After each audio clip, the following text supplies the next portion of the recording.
ย่างหนีย่างหนีก่อนจังหวะแรก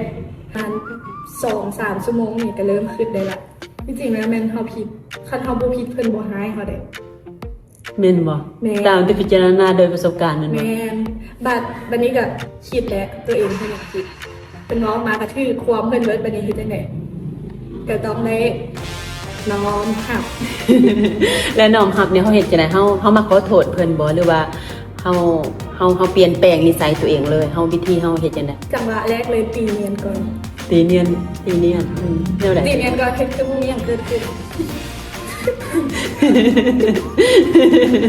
ก็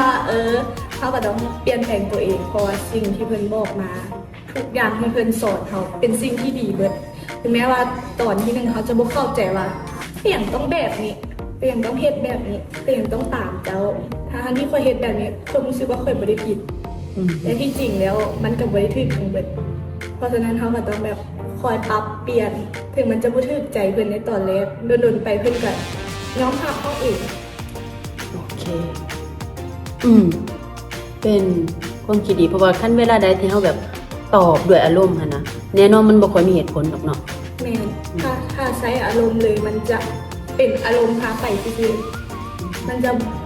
ะขึ้นอย่างบ่ออกจังหวะนะมันจะสวนกลับอย่างเดียวแล้วบัดนี้คันว่าในบางเรื่องเนาะ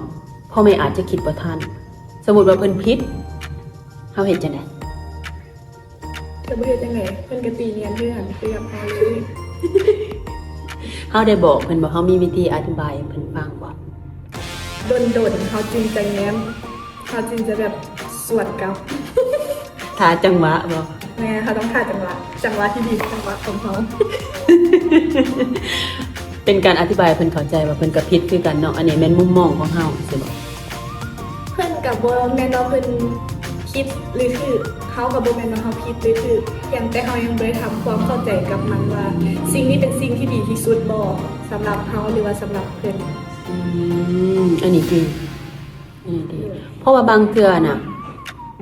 แต่พ่อแม่เพิ่นก็เจนต่างมันบ่แม่นเนาะเวลาเพิ่นเจนต่างเพิ่นอาจจะเข้าใจในมุมมองของเพิ่นว่าแบบนี้เฮ็ดแบบนี้คิดแบบนี้ก็ทำแบบนี้หรือว่าเวียกอันนี้หรือมันดีที่สุดแล้วแต่บางเทื่อมันอาจจะบ่เข้ากับเจนเฮามันบ่เข้ากับสภาพแวดล้อมเนาะหรืออาจจะบ่เข้ากับตัวเฮาหรือมันจะบ่เข้ากับความเป็นเฮาจังซี่ดีอันนี้ที่เฮาก็ไปเฮ็ดบทคนกลัวหรือว่าพิจารณาตัวเองหรือว่าอธิบายเพิ่นเข้าใจว่าตัวตนของแท้จริงของเฮาเป็นแบบนี้เฮามักแบบนี้หรือว่าเฮ็ดแบบนี้มันสิได้น้ำเข้ากับแม่ถ้าเพิ่นบ่เข้าใจเฮาว่าสามารถเฮ็ดให้เพิ่นเห็นได้ด้วยตาเองจะดีกว่าเพราะเพิ่นจะได้ส่วนหลายเพิ่นจะตัดสินด้วยตาของเพิ่นเอง2 คู่